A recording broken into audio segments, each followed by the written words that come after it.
And I'm making this video to put on record here regarding a matter I have pending with the Internal Revenue Service, the United States government. About in 1995-96, I did not file tax returns as I had no taxable income and no obligation to file these tax returns. The government had a different position, and they thought that I had taxable income, but we both agreed that I did not file tax returns.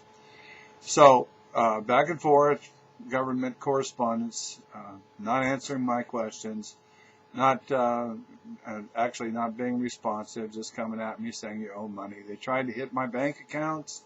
They tried to hit my employer and such to get money.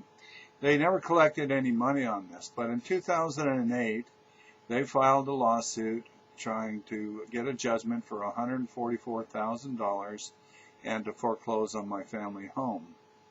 Through the process, there's something called discovery, and part of discovery is seeking answers to interrogatories. So I posed some interrogatories, and among them I asked for copies of assessments, and they were never produced, and of course the government didn't have to produce them. They used some other form to say that, yeah, they were done, but in fact don't actually produce the assessments. I also asked them to give me the code section, to provide the code section that imposed the liability on me in the first place. The government answered that the Internal Revenue Code was public record, and therefore I could go find it myself. The judge was not satisfied with that answer, so he ordered the government to answer the question further. Well, then the government came back and said, here are the code sections that relate to this matter. My original question was, which section of the Internal Revenue Code imposed the tax on me? Not, here are the code sections that relate to this matter. Anyway, through a process of summary judgment, and summary judgment is supposed to be used in legal proceedings when both sides agree on the facts. There are no material issues in dispute. And you know, it's kind of like if you got in a car accident and you said, yeah, I hit the guy from behind, and the other guy says, yeah, he hit me from behind. Those are agreed upon facts, and then the law is applied, and you know, no trial is needed. Well, in my case, I certainly did not agree on the facts. That the judge does is he rules that Benoit only had a technical disagreement on the definitions, but he agrees on the facts. I certainly didn't agree on the facts whatsoever.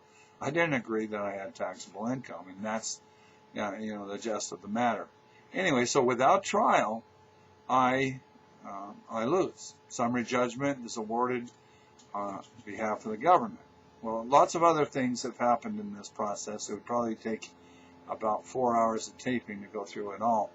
But as I discovered early on, one of the reasons I didn't owe the tax, well, actually the penalties, is that, you know, for the penalties to apply, one of the conditions you have to be negligent. Of course, I certainly wasn't negligent in the whole matter. I was disputing it from the get-go.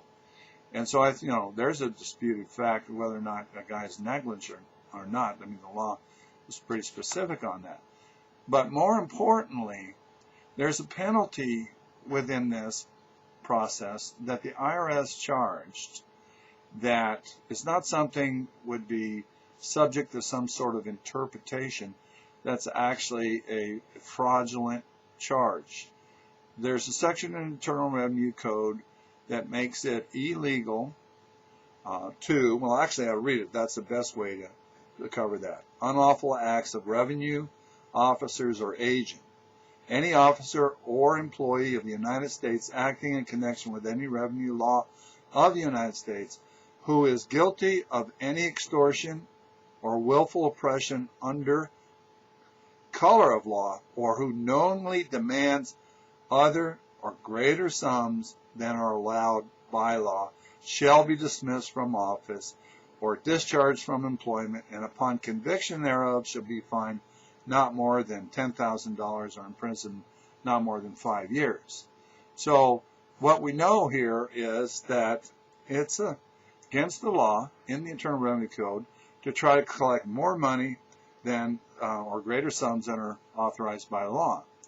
Well, through this process and early on, the forms indicate that the government was charging penalties under accuracy-related penalty section in the Internal Revenue Code 6662, which are imposed for accuracy-related if you were inaccurate.